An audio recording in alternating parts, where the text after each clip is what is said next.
outdoors this 4th of July holiday. Really, who isn't? You are going to want to take some precautions. That's because ticks are out in full force, and there's also a new concern to tell you about this year. Lynn Falsetti is joining us live now with more on what has experts especially concerned. It's a story you'll only see here on 6. Lynn? Well, Dory, Greg, ticks have always been on doctors' radar, but tonight a warning. A new disease is popping up around the state, and it could be going virtually undetected. It's that time of year the kids are out of school and families are getting outside. But it's also time to start thinking about ticks. They're everywhere in this area, and local experts say to check for them and check often. The difficulty is most of the disease transmission is through the nymphs, which are the very small life cycle of the tick, and they're very hard to see. And it's not just Lyme disease that has experts concerned. More and more illnesses are popping up around the state. Unfortunately, ticks carry a lot of different diseases. There's Liceosis, there's Babeseosis, there's Rocky Mountain spotted fever. There's a lot of things that they carry. You know, if you are bit by a tick, you do want to see your physician. Doctors are seeing thousands of patients with similar symptoms to Lyme disease, but when patients are tested, they come up negative, making treatment difficult.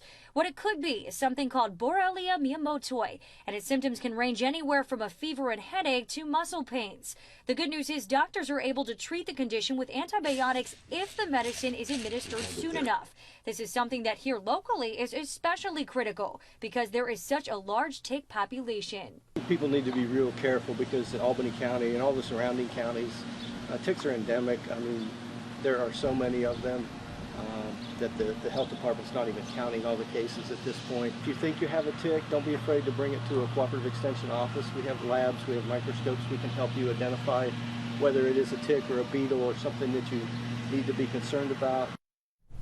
So just when we think we know it all about ticks, there's something else. Yikes. Yeah, and unfortunately we know that it's been a lot of rain around this year. Lynn, I'm imagining, is that having any sort of effect on the number of ticks that are out there right now? Well, this wet weather hasn't dramatically increased the tick population, but it is still very high this year. So really the main thing is all about protection and prevention. You're definitely going to want to get some bug repellent, and the main ingredient, you're going to want to write this down, is DEET. Make sure it has that, and of course just check yourself and check yourself often. And we know there's one mosquito, so you're watching for them, you watch for the ticks.